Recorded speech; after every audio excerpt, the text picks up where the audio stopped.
बाबा जी थी। हाँ जी। सर, श्री अमरनाथ यात्रा 2024 के लिए ना रजिस्ट्रेशन को लेकर और यात्रा का अभी लेटेस्ट अपडेट क्या है? रजिस्ट्रेशन कब से शुरू होने वाले हैं, कौन से टाइम से? तो ये सभी सवाल आ रहे हैं भक्तों के। ठीक है, मेरे पास भी काफी सवाल आ रहे हैं। मैं कंप्लीट अपडेट बना देता हूँ, आपको सुन लीजिएगा। अगर लगता है उसके अलावा कोई और सवाल है या कोई और इन्फॉर्मेशन चाहिए तो आप मुझे पूछ लीजिएगा। पहले मैं अपडेट का बताता हूँ। सबसे पहले जो है डेट का, तो डेट श्राइन बोर्ड की वेबसाइट पे आ गई है ना, 29 जून से लेके 19 अगस्त तक। ठीक है जी। इसके बाद 8 अप्रैल के बाद के सभी मेडिकल मान्य होंगे, लेकिन कंडीशन एक है कि जिस डॉक्टर का या जिस हॉस्पिटल का श्राइन बोर्ड की लिस्ट में नाम है उसी के मान्य होंगे। बाकी आप कहीं और से कराएंगे तो मान्य नहीं होंगे। इसमें एक दिक्कत आ रही है अभी कि कई जगह जिन डॉक्टर का नाम दिया है वो डॉक्टर है नहीं, या रिटायर हो गए हैं या ट्रांसफर हो गया है। तो उसके लिए एक बार श्राइन बोर्ड में बात कर लें या हॉस्पिटल में बात कर लें, क्योंकि ऑफलाइन में तो हो सकता है कि वो कर लें, लेकिन ऑनलाइन में रिजेक्ट होकर दिक्कत हो जाएगी। और ऑफलाइन में भी जो बंदा वहाँ पे आपका रजिस्ट्रेशन करेगा वो भी तो कहीं ना कहीं चेक करेगा ना कि जिस डॉक्टर से आपने कराया है उस डॉक्टर का नाम है या नहीं है, या अथॉरिटी है इनको या नहीं है। ये बातों को क्लियर कर ले आप मेडिकल कराते समय। तीसरा है, गवर्नमेंट हॉस्पिटल में करा रहे हैं तो पैसे 200-250 रुपए मेडिकल हो जाएगा, लेकिन प्राइवेट में करा रहे हैं तो हो सकता है आपसे 3000, 4000, 5000, 6000 जो भी आपसे मांगते हैं वो आपको देखना है। कहीं 800 रुपए में भी हो रहे हैं। और अभी तक जो मेडिकल का अपडेट आया जहाँ पे मेडिकल हो रहे हैं, जैसे हमारी समिति के भी कुछ सदस्यों ने कराए हैं, तो उसका अपडेट ये आया है कि जैसे राजस्थान में टप्पूखेड़ा, भिवाड़ी वगैरह यहाँ पे हो रहे हैं, उसकी हम जल्दी वीडियो बना के डाल देंगे, क्योंकि हमारी संस्था के कुछ लोग मेडिकल करवा के आ गए हैं। और आज रात से ही आपको पता है रजिस्ट्रेशन स्टार्ट हो जाएंगे। और काफी सारे भक्तों का सवाल ये आ रहा था कि रजिस्ट्रेशन रात को 12 बजे स्टार्ट हो जाएंगे क्या? तो इसके बारे में कुछ नहीं कह सकते हैं। हो सकता है रात को 12 बजे भी स्टार्ट हो जाए, हो सकता है सुबह 9 बजे, 11 बजे। इसके बारे में कोई अपडेट नहीं है। तो हम भी रात को 12 बजे से चेक करना शुरू करेंगे, और उसी समय जैसे खुलेंगे तो हम अपना जो भी लोग संस्था के साथ जा रहे हैं, जय भोले बाबा जी की सेवा समिति के साथ जा रहे हैं, उनको 30 जून का रजिस्ट्रेशन कराना है। इसके अलावा मेडिकल की बात चल रही थी, तो मेडिकल में जब भी आप अपना मेडिकल कराएं तो उसमें एमसीआई नंबर और स्टैंप ऊपर फोटो पर और नीचे बिल्कुल क्लियर होनी चाहिए। इस बात का विशेष ध्यान रखिएगा, कई बार इसके चक्कर में फॉर्म रिजेक्ट हो जाता है। ठीक है, तो मेडिकल में तो यही बातें हैं। और हाँ, जिन स्टेटों की लिस्ट अपडेट नहीं हुई है अभी भी, तो उसके लिए भी श्राइन बोर्ड में बात करनी पड़ रही है, और उसके अलावा कोई ऑप्शन नहीं है। उसके लिए मेरे पास कॉल करेंगे तो इसके लिए मैं कुछ नहीं कर पाऊंगा लिस्ट अपडेट के लिए। उसके लिए आप श्राइन बोर्ड में कॉल करें, बल्कि 1 बारी, 2 बारी, 10 बारी करें। अभी मैं किसी भक्त का कॉल आया था कि संडे को भी श्राइन बोर्ड का कस्टमर केयर खुला हुआ है और वहाँ बात हो रही है। तो आप ट्राई करते रहें, कभी ना कभी कॉल लगेगा तो आप अपनी बात जरूर कहें उनसे, ताकि आपके साथ साथ और भक्तों की मदद हो पाए। ठीक है, तो मेडिकल का टॉपिक क्लियर हो गया। मेडिकल पे कोई क्वेश्चन बचा नहीं होगा मन में? नहीं सर, नहीं बचा। अब आते हैं रजिस्ट्रेशन पे। रजिस्ट्रेशन कैसे करना है, ऑनलाइन कैसे होगा, तो इसके बारे में हमने पहले पिछले साल एक वीडियो अपलोड की थी। वो किसी गाइडलाइन की वजह से यूट्यूब ने हटा दी है, तो उससे पिछले साल वाली हमारे पास पड़ी एक वीडियो, क्योंकि नया तो रात को होगा, तो रात को हम स्क्रीन रिकॉर्डिंग करेंगे तो सुबह तक डाल पाएंगे या रात को डाल देंगे कि इस तरह से हो रहे हैं। तो लेकिन जिन लोगों को करना है उनको कुछ तो आइडिया होना चाहिए। जैसे कि अब की बार पहले हम ग्रुप रजिस्ट्रेशन करते थे, लेकिन इस बार हमने ग्रुप रजिस्ट्रेशन के लिए सबको मना कर दिया है, क्योंकि पिछली बार ग्रुप रजिस्ट्रेशन का हाल बड़ा खराब रहा और लास्ट तक फॉर्म नहीं आए। यात्रा से 4-5 दिन पहले फॉर्म आए, बड़ी टेंशन हो गई थी और बहुत बुरा। तो इसलिए सभी लोग हमारी संस्था के भी ऑनलाइन करेंगे। और ये सभी संस्था के मेंबर को मैं बता रहा हूँ इस वीडियो के माध्यम से कि सभी अपना अपना कर लें, एक दूसरे के भरोसे ना रहें। जिनके मेडिकल हो गए वो अपना अपना रजिस्ट्रेशन खुद कर लें। उसके लिए संस्था के मेंबर क्या, या जो यात्री हमारे साथ जा रहे हैं, या जो भी शिव भक्त हैं जो बाबा जी की यात्रा पे जा रहे हैं, उनके लिए पिछले साल की वीडियो है, पिछले से पिछले साल की, वो हम अपलोड कर देंगे कि आज से 2-3 साल पहले इस तरह से ऑनलाइन खुला था और हमने ऐसे किया था। उससे आपको एक हेल्प मिल जाएगी कि हाँ भैया, फोटो का साइज कैसे छोटा करना है हमें, या जो हमारा मेडिकल फॉर्म है उसको हमें किस पोजीशन में करना है या कैसे होता है, तो उसमें सारा बताया हुआ है। वो सब तैयारी करके आप रख लें और जैसे ही खुले उस टाइम कर लें। अब आने वाली समस्याएं, हो सकता है रात को खुले, सभी लोग इकट्ठा ट्राई करें, वेबसाइट हैंग हो जाए, ये हो सकता है। ये आने वाली चीजें हैं, या आपने अप्लाई किया, आपके पास ओटीपी ना आए, ये सब प्रॉब्लम जो आती रहेंगी, इनके ऊपर जो हमें कॉल आएंगे उसके ऊपर हम वीडियो बनाते रहेंगे, क्योंकि हमें भी सब देखना पड़ेगा कि इस बार क्या दिक्कत आ रही है। पर ये है कि लास्ट टाइम भी जैसे ही वेबसाइट खुली थी हैंग हो गई थी, उसके बाद मैक्सिमम लोगों ने अप्लाई कर दिया, फॉर्म निकल गए, 3-3 हजार फॉर्म, 5-5 हजार फॉर्म। तो आगे उनके पास से जो फीडबैक आना था कि 24 घंटे में, उसको 3-3 दिन, 4-4 दिन, 5-5 दिन लग गए। तो यात्री परेशान हो गए कि हमारा कोई रिप्लाई नहीं आया, ये नहीं आया। तो ये सब नॉर्मल चीजें ये होती रहेंगी। तो ये वीडियो के माध्यम से बता रहा हूँ ताकि आप लोग परेशान ना हो, फोन पे फोन करना शुरू ना कर दें। तो ये एक नॉर्मल सा एक बेसिक वो है और ये होता रहता है, तो इसके लिए ज्यादा परेशान ना हो। ठीक है, ठीक है जी। ये हो गया रजिस्ट्रेशन का। और रजिस्ट्रेशन में भी ऐसा है कि ऐसा नहीं कि आज अगर 3000 सीटें बालटाल से हैं, 3000 सीटें पहलगांव से हैं और सारी बुक होगी तो दोबारा कोटा नहीं आएगा। होता है क्या कि सब लोग अप्लाई करते हैं तो कुछ लोगों के फॉर्म रिजेक्ट हो जाते हैं किसी भी कारणवश, चाहे उस टाइम के लिए, फोटो के लिए, एमसीआई नंबर के लिए। जो फॉर्म रिजेक्ट होते हैं उनके जो सीट्स बचती हैं वो दोबारा वहां मेंशन होती है। उसके लिए अगर आप नहीं कर पाए किसी कारणवश अपना रजिस्ट्रेशन, तो आप फिर उसी पे ध्यान रखें, उस डेट का खोलते रहें कि जैसे ही जितने फॉर्म रिजेक्ट होंगे तो 200 250, पिछली बार क्या होता, पहली बार हमने देखा था 500 सीट आई थी, उसके बाद 200 आई थी, फिर 70 आई थी, फिर 40 आई थी, फिर 20 आई थी, लास्ट में 6 आई थी, फिर 3 आई थी। तो वो जितने फॉर्म रिजेक्ट होते रहेंगे वो दोबारा कोटा वहां बढ़ता जाता है। और हो सकता है इस बार ग्रुप रजिस्ट्रेशन के ज्यादा फॉर्म ना जाए तो बाद में भी कोटा बढ़े। तो आप ये कर सकते हैं। नहीं तो सेकंड ऑप्शन ये है कि फटाफट फिर बैंक में जाके नियर बाई जो भी बैंक है वहां जाके अपना रजिस्ट्रेशन करा लें। ठीक है, तो रजिस्ट्रेशन का भी कंप्लीट हो गया। सर ये बैंक में जो रजिस्ट्रेशन होगी वो कितने बजे से कितने बजे के लिए टाइम रहता है? हाँ, इस बार पिछली बार टाइम था कि 3 से 5 या 2 से 5 करवा सकते हैं। इस बार टाइम की कोई गाइडलाइन नहीं आई है, तो आप सुबह ही बैंक में चले जाएं और उनसे बोलें टाइम की कोई गाइडलाइन दो, करके दो अभी हमें। ये तो अब टाइम देता है शाइन बोर्ड, जब टाइम नहीं दिया तो हम कभी भी जाते हैं बैंक में। हाँ जी। ये तो टाइम होता तो हम उस टाइम पे जाके अपना रजिस्ट्रेशन कराते हैं, जब टाइम नहीं है तो हम कभी भी जाके अपना रजिस्ट्रेशन करा सकते हैं। ठीक है। और सर भक्त ये पूछ रहे हैं कि जैसे लास्ट टाइम क्या हुआ था, रजिस्ट्रेशन ओपन हुए थे तो वो पहले दिन बैंक गए थे, तो वहाँ ये बोला था कि अभी हमारे पास ऑर्डर नहीं आया है तो अभी हम शुरू नहीं कर रहे। देखो, ऑर्डर नहीं आया है, हमारे जिसकी ट्रेनिंग हुई है वो छुट्टी पे है, सिस्टम काम नहीं कर रहा है, हमें अपडेट नहीं है, हम 5 दिन बाद करेंगे, ये सब सही है गलत है ये शाइन बोर्ड जानता है या जो अधिकारी बोल रहा है वो जानता है। तो उसके लिए आप शाइन बोर्ड में बात कर सकते हैं, क्योंकि ऐसा तो नहीं है कि जब रजिस्ट्रेशन स्टार्ट हो गए हैं तो ऑर्डर क्यों नहीं आया होगा। ऑर्डर तो पक्का आया होगा जब ही है। और पहले इनकी ट्रेनिंग होती है इससे पहले ना, कि किस तरह से आपको मेडिकल चेक करना है, किस तरह से रजिस्ट्रेशन चेक करना है, कैसे करना है, कैसे नहीं करना है। तो शायद ये बातें गलत हैं। आप अगर उनको बोलते हैं तो आपको थोड़े, ऐसे तो कोई भी चाहेगा कि भीड़ ना हो मेरी बैंक में, हम आज से नहीं कर रहे कल से कर रहे हैं। कल से क्यों कर रहे हो भैया, जब आज से रजिस्ट्रेशन स्टार्ट हुआ है तो उसके लिए शाइन बोर्ड में डायरेक्ट उनकी कंप्लेन करें, उनकी वीडियो बनाएं, उनको ट्वीट करें आप। अब देखो सर, होता क्या है, हर यात्री ना छोड़ देता है चीजों को। अगर मैं कह रहा हूँ इस बार अगर 50 यात्री गए, 50 यात्रियों के साथ ऐसा हो रहा है, 50 यात्री वीडियो बना के ट्वीट कर देंगे तो मुद्दा अपने आप ही बड़ा हो जाएगा, अगली बार दिक्कत ही नहीं आएगी। और उन 50 यात्रियों को तो परमिट देना ही पड़ेगा, क्योंकि उन्होंने उस टाइम गए हैं लेकिन बैंक वाले मना कर रहे हैं, तो उनको देना ही पड़ेगा बैंक को, है ना।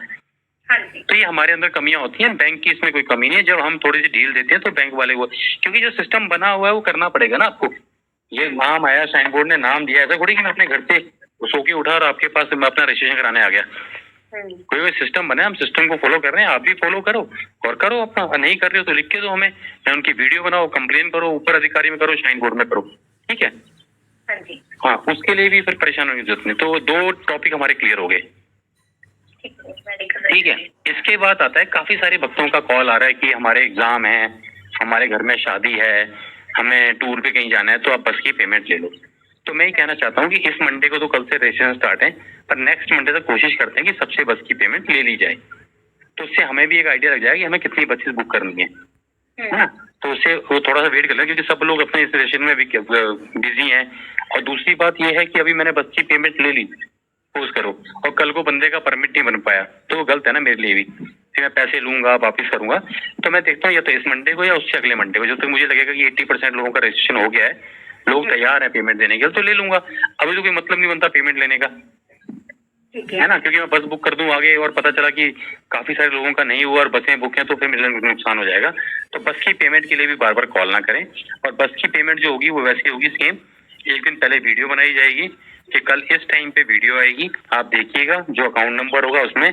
पर इस बार मैं हाथ जोड़ के क्लियर कह रहा हूँ और भोले बाबा जी को साक्षी मान के कह रहा हूँ कि जो भी मुझे गूगल पे कर देगा या पेटीएम कर देगा या फोन पे कर देगा या कहीं और ही डाल देगा संस्था अकाउंट में, उसके पैसे मैं किसी भी हालत में वापस नहीं कर पाऊंगा। ये वीडियो के माध्यम से मैं साक्षी होके बोल रहा हूँ कि मैं बिल्कुल इस चक्कर में नहीं पड़ूंगा, क्योंकि लास्ट टाइम के पैसे मैं और मेरी संस्था जानती है कि अब जाके हमारे अकाउंट में आए हैं। है ना। और वो पैसा हमारे तरफ हम कोई करोड़पति आदमी तो है नहीं कि यहाँ का पैसा वहां लगा दें। जो गिना चुना पैसा आता है उससे बसें बुक करनी है, उसमें से 30-40 हजार ऐसे फंसा रह जाएगा तो अपनी जेब से लगाओ, फिर साल भर लेटर लिखो, क्योंकि संस्था के अकाउंट में जो पैसा निकलता है डोनेशन का, वो बाहर आना बड़ा मुश्किल होता है हमारे लिए। तो मैं प्लीज सभी को बोल रहा हूँ कि जो अकाउंट नंबर दिया जाएगा उसी अकाउंट में पेमेंट डालनी है, उसके अलावा कुछ और नहीं करना है। अकाउंट में ही पेमेंट डालनी है। अकाउंट आपका हर किसी से होता है। अब बंदे क्या करते हैं, फोन नंबर पे गूगल पे कर देते हैं। अब फोन नंबर मेरा संस्था के अकाउंट से जुड़ा हुआ है, सारा पैसा संस्था के अकाउंट में चला जाता है, तो सारा डोनेशन में चला गया। वो समझ रहे मेरी बात। तो इस बार किसी का भी पैसा वापस नहीं किया जाएगा ना, उसकी मैं टिकट बुक करूंगा जो ऐसी जानबूझ के करते हैं। क्योंकि मुझे मालूम है 5-6 लोगों की आदत है कि जानबूझ के करना है। क्या जी हमने तो अपना काम कर दिया, अब आप देखो पैसा कहाँ गया है, कहाँ ढूंढना है, क्या करना है। उनका ना मैं कॉल उठाऊंगा, बिल्कुल कॉल नहीं उठाऊंगा जो ऐसी हरकत करेंगे पैसा ट्रांसफर करने की, कि जहां मर्जी कर दिया ना, उनके फिर मैं पैसा वापस करूंगा ना सीट बुक करूंगा। वो खुद जाने उनको कैसे करना है फिर। ठीक है। तो जो अकाउंट नंबर दिया जाएगा, आपको अकाउंट नंबर दिया जाएगा और सेव करने का भी दिया जाएगा टाइम, और अगले दिन टाइम भी दिया जाएगा कितने पे डालना है आपने, तो आप आराम से डालें। ठीक है। ज्यादा ही होगा, किसी को ज्यादा परेशानी है नहीं हो पा रहा है तो उसको मैं बता दूंगा, ठीक है भैया मेरा गूगल पर, वो मुझे बैंक में बात करनी पड़ेगी कि गूगल पे मेरा उससे अटैच तो नहीं है, तो शायद संस्था, तो जिनको ज्यादा ही होगा वो मुझसे बात कर लें, या मैं बता दूंगा उनके डिस्कस करके कि आप हमें गूगल पे भी कर सकते हैं इस नंबर पे, पर पेटीएम और फोन पे तो बिल्कुल भी ना करें। ठीक है। ठीक है। तो ये टॉपिक हो गया पैसे को लेके आने वाले टाइम में कैसे है। तीसरा जो बड़ा सवाल आ रहा है कि संस्था के साथ जाना है तो कोई एक्स्ट्रा खर्चा भी होता है। नहीं जी, संस्था कोई एक्स्ट्रा खर्चा नहीं होता है, जो आपका जो भी बस का चार्जेस होंगे वही पेमेंट संस्था लेगी। इसके अलावा कोई आपको एक्स्ट्रा खर्चा नहीं देना है। यात्रा में घोड़ा पिट्ठू पालकी जो भी आप करते हैं उसकी पेमेंट आपको खुद ही करनी है, उसके लिए संस्था कुछ भी नहीं करेगी। ठीक है। ठीक है जी। संस्था से आप कहाँ कहाँ मिल सकते हैं, अगला सवाल। तो आप दिल्ली स्टेशन में मिल सकते हैं, जम्मू में हमारी ट्रेन में चढ़ सकते हैं, या उधमपुर में मिल सकते हैं। उधमपुर लास्ट है। अगर उधमपुर के बाद हमें कहीं भी मिलेंगे तो सारे यात्री फिर हमारे साथ यात्रा करेंगे, उसके लिए कुछ नहीं है। मेन ये है जो यात्री संस्था के जाते हैं उनकी लिस्ट बनती है, उनके लिए कैब, आई कार्ड, टैग वगैरह बनाने पड़ते हैं ताकि बसें आगे पीछे हैं, कौन सी बस में है, तो सारा जिम्मेदारी वाला काम होता है, इसलिए हम ये ग्रुप बनाते हैं। ठीक है। तो संस्था के साथ जाने के लिए आप दिल्ली, जम्मू या हमें उधमपुर मिल सकते हैं। जम्मू में बोलने का मतलब है जो ट्रेन हमारी आ रही है उसी में चढ़ के हमारे साथ उधमपुर तक पहुंच जाए। ठीक है। जो यात्री हमसे पहले उधमपुर पहुंच जाएंगे तो उधमपुर में रुकने की व्यवस्था है, वो मैं वीडियो बना के दे दूंगा, सरदार जी का नंबर दे दूंगा, जहां भी गवर्नमेंट की व्यवस्था होगी शाइन बोर्ड की। शादी करना चाहते हो पर अभी भी लाइफ पार्टनर ढूंढने में मुश्किल हो रही है, अब चिंता की कोई, क्योंकि आप वहां रुक सकते हैं, सुबह टाइम पे आके अपनी बस पे बैठ सकते हैं। इसके बाद कुछ यात्रियों का कहना ये है कि क्या आप हमारा वेट करोगे अगर हमारी ट्रेन लेट होगी तो। सर देखिए, वेट नहीं कर सकते हैं। हालात ये हैं कि मेरे पास 400-500 यात्री होते हैं, तो मुझे एट ए टाइम जो सिचुएशन है उसको देख के चलना पड़ता है। हो सकता है कि मैं कह दूं वेट कर लूंगा और बाद में वहां पे RFID कार्ड नहीं बन रहे हैं या उनका सर्वर डाउन है, तो मैं वेट नहीं करूंगा, फिर मुझे निकलना पड़ेगा वहां से। पिछली बार क्या हुआ, 2-2.5 घंटे हमारे उधमपुर में लग गए क्योंकि वहाँ पे RFID कार्ड बन रहे थे। अगर इस बार भी बन रहे होंगे तो हम जरूर बनाएंगे, लेकिन पता चला कि बहुत ज्यादा भीड़ है और हम यहीं पे लेट रहे, तो हमारा पहला टारगेट रहेगा कि हम कैसे भी करके पहलगांव पहुंचे, और पहलगांव में हर बंदा अपना अलग अलग बनवा ले आ रहा है RFID कार्ड, क्योंकि रात भर रुकना है वहां पे, और अगर हम यहीं रुके रहे तो हमें रास्ते में रुक जाएगा तो हम लेट हो जाएंगे। तो एट ए टाइम क्या सिचुएशन है, क्या हालात हैं, उसको देख के फैसला लिया जाता है, और ये फैसला सबके लिए लिया जाता है, किसी अकेले आदमी के लिए नहीं, क्योंकि हमारा टारगेट होता है पहलगांव पहुंचना। RFID कार्ड हमारा बन गया, बहुत अच्छी बात है, नहीं बनेगा तो पहलगांव में बनवा लेंगे, क्या दिक्कत है। ठीक है जी। ठीक है जी। ये हो गया। अगला सवाल आता है कि अगर हम यात्रा में पीछे रह गए, कहीं दूर रह गए, तो क्या संस्था में छोड़ के आ जाएगी। अब देखो, संस्था तो किसी को छोड़ती नहीं है, संस्था चाहेगी कि हर इंसान उनके साथ आए जो जा रहा है, और जितनी हमसे मदद हो पाए हम उतनी करें। लेकिन अब अगर 400 यात्री हैं, 400 में से 390 या 300 350 यात्री आगे हैं, और 50 यात्री जो थे जो सुबह लेट उठे हैं या कहीं आराम से आ रहे हैं, या जो घर से कसम खा के आए थे कि हमें पैदल ही यात्रा करनी है, हम ना घोड़ा करेंगे, पिट्ठू करेंगे, पालकी नहीं करेंगे, और हमारी तबियत खराब होगी, हमें लगेगा 1 घंटा 2 घंटा, तो क्या संस्था उनका वेट करेगी। तो संस्था उनका वेट नहीं कर पाएगी, क्योंकि रीजन ये है कि बसों का भी किराया बढ़ता है खड़े खड़े, और जो यात्री 350 यात्री बसों में बैठे हुए हैं वो भी अपना रूल फॉलो करके सुबह जल्दी उठ के, उन्होंने भी कोई बलिदान दिया होगा जब जाके टाइम से पहुंचे है ना वो, तो टाइम से पहुंचे हैं तो उस टाइम बसों को मूव करके पंथा चौक के लिए कर दिया जाएगा। अगर हम पहले से लेट होंगे तो उधमपुर के लिए कर दिया जाएगा, जो रह जाएंगे फिर वो अपने कन्वेंस से आएंगे। फिर भी हम ये लेके चलते हैं कि 10-15 मिनट तो वेट कर लेते हैं, कि जैसे हमने 11 बजे का टाइम दिया तो 11 साढ़े 11 तक तो ये सारा जितना भी सिस्टम चलेगा, ये सभी को मैं बता रहा हूँ हाथ जोड़ के, ये जितना भी सारा सिस्टम चलेगा यूट्यूब के थ्रू चलेगा। तो सभी लोग अपनी अपनी सिम लेके आए या वहां पे ले लें या नेट का रिचार्ज, ताकि क्योंकि सब तो मेरे आगे पीछे होंगे, पर यूट्यूब के थ्रू हम कोऑर्डिनेट करेंगे कि हाँ 2 बजे बसें चलेंगी कि नहीं, आज मौसम खराब हो गया, बारिश हो रही है तो 1 घंटा और बढ़ा दिया, हम 3 बजे चलेंगे, या हालात ऐसे हो गए नीचे हम पहुंचे, कानवाई का सुनने में आया कि कल जाएंगी, तो हम बता देंगे कल जाएंगी। तो सब कुछ यूट्यूब के थ्रू चलेगा। तो आप यूट्यूब चैनल से जुड़े रहिएगा। जो भी यात्रा में होंगे वो अपना सिस्टम वगैरह, फोन, पावर बैंक, कल को बहुत बहाने सुनने को मिलते हैं, जी हमारा तो फोन ही डेड हो गया, हम क्या करते। अरे आप क्या करते, पर ये देखो जो पूरा ग्रुप लेके जा रहे हैं वो क्या करेंगी, वो आपकी रिस्पॉन्सिबिलिटी है, आपको कैसे करना है। अब मैं जा रहा हूँ तो मेरी रिस्पॉन्सिबिलिटी है कि मुझे अपना फोन कैसे रखना है। अब मुझे पता कि मैं वहां से फोन करूंगा, दिल्ली से वीडियो बन के डलेगी, लेकिन बाई चांस मेरा फोन डेड हो गया तो क्या करेंगे। तो कुछ ना कुछ तो ऑप्शन, किसी पुलिस वाले का फोन लूंगा, फोन पे बताऊंगा कि ऐसे कर दो।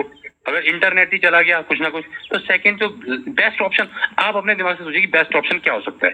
ठीक है, तो मैक्सिमम जो चलेगा यूट्यूब के थ्रू चलेगा। ठीक है, इसके अलावा जो यात्री ऐसे हैं जिनको कोई परेशानी है या जिनको कोई एज फैक्टर है, बहुत ज्यादा एज है, वो अकेले यात्रा पे ना आए, वो अपने साथ किसी फैमिली मेंबर को जरूर लेके आए। जैसे पिछले दीदी थी 60 साल की, उनकी तबियत खराब होगी, तो उन्होंने कहा कि मैं नीचे, तो समिति के जितने भी सदस्य बेचारे यात्रा करने जाते हैं, हम आपकी हेल्प कर सकते हैं, आपको दवाई दिला दी, मेडिकल दिला दिया, लेकिन डॉक्टर कह रहे हैं कि अब यात्रा पे आगे नहीं जाएंगे, इनको नीचे भेजना पड़ेगा, तो फिर आपको नीचे अकेले ही आना पड़ेगा। तो पिछली बार जो भैया किसी उनको 5,000 रुपये देने पड़े, तो उनके साथ नीचे भेजा, कोई जाने को तैयार नहीं होता है। और वो जो डॉक्टर होते हैं वो कहते हैं आपके ग्रुप के आदमी है तो आप जाओ। तो आप खुद सोचो, जो बंदा सेवा करने आया है वो आपके चक्कर में बिना दर्शन किए नीचे आ जाएगा, तो आपके दिल पे क्या बीतेगी।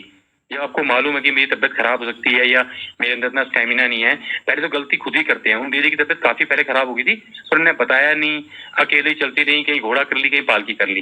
किसी इंसान को ऐसा लगता है तो वो पहले ही इसका ट्रीटमेंट करे, ताकि आगे चल के दिक्कत ना हो, और उस टाइम पे फिर उसको दिक्कत ना हो। तो इसलिए किसी न किसी के साथ लेके घर से जरूर आए वो, ताकि कोई भी दिक्कत हो तो वो उसको संभाल ले, या उनको तो वो संभाल ले ग्रुप में। अब मैं जा रहा हूँ तो मेरे साथ कोई जा रहा है, मेरा दोस्त, तो मेरा पक्का दोस्त कोई जा रहा है, तो भैया मेरी तबियत खराब हुई तो आप मुझे देख लेना, आपकी हुई तो मैं आपको देख लूंगा। क्योंकि जो लोग यात्रा पे आते हैं वो उनका सिर्फ दर्शन करने का टारगेट होता है, दर्शन करने का कोई किसी को दिखता नहीं है वहां पे, ये सच्चाई है। तो मेरी हाथ जोड़ के विनती है, कोई भी बुजुर्ग व्यक्ति या जिनको लगता है कि हमें यात्रा में परेशानी हो सकती है या हमें पहले से कोई बीमारी है, कोई दिक्कत है, वो यात्रा में अपने साथ किसी घर के मेंबर को जरूर लेके आए। उसके लिए समिति बिल्कुल भी जिम्मेदार नहीं होगी। ठीक है, ठीक है जी। तो ये हो गया। इसके अलावा मेरे ख्याल से यात्रा का भी बता दिया आपको मैंने, ये भी बता दिया, मेडिकल रजिस्ट्रेशन सब हो गया।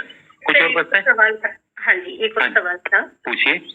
जैसे कि समिति के साथ जाने वाले बच्चे 28 जून की उन्होंने ट्रेन की टिकट बुक कर ली है, 30 जून का अगर उनको पहलगांव रूट का परमिट नहीं मिलता है तो वो किस डेट का ले सकते हैं? बहुत बढ़िया सवाल। यात्रा कब से शुरू हो रही है?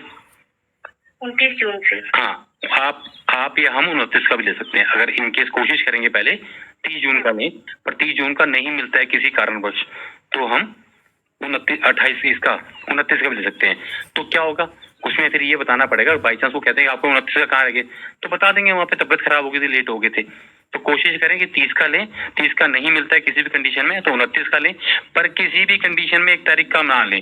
पिछली बार भी मेरे ग्रुप में 11 यात्री ऐसे थे जिनका 1 दिन, 2 दिन, 5-5 दिन आगे का था, पर उन्होंने कहा था कि बाबा जी हम अपने रिस्क पे जा रहे हैं, कोई दिक्कत होगी तो हम आपको परेशान नहीं करेंगे, हम रुक जाएंगे। मेरे ऑफिस के थे 6-7 लोग जिनका 7 दिन बाद का था, पर उनको जाने दिया। तो हर बार जाने देंगे ये पता नहीं है, कौन आपकी चेकिंग कर रहा है या किससे आप कैसे बात कर रहे हो, वो तो सामने वाले ऑफिसर के ऊपर है कि वो रोकेगा या उस समय क्या गाइडलाइन है, आगे भीड़ ज्यादा हो गई है तो भैया किसी को पहले वाले को मत भेजना, क्योंकि डेट का पर्पज ये है कि जिस दिन डेट है आपको उसी दिन जाना है। ठीक है, तो आप तो या तो 29 का लें या 30 का लें। पहली कोशिश करें कैसे भी करके 30 का लें, और 30 का नहीं मिलता है तो 29 का ले लें, ताकि 1 दिन लेट होने का ये हम बता सकते हैं कि किसी भी कारणवश मुझे ग्रुप नहीं मिला तो इसलिए मैं लेट हो गया, तबियत खराब होगी या जैसी भी है। ठीक है, ये ऑप्शन तो सकता है, पर हाँ आपने ले लिया 1 दिन आगे का, उसमें जाने को छोड़ भी देते हैं। पिछले बार बहुत लोगों को छोड़ दिया, लेकिन इस बार रोक लिया तो दिक्कत हो जाएगी फिर। ठीक है, और कोई सवाल? नहीं सर। अब मेरी बात ध्यान से सुनिए, इस वीडियो के नीचे आप व्हाट्सएप ग्रुप का लिंक, शाइन बोर्ड के नंबर डिस्प्ले भी कर देना वीडियो में। ठीक है,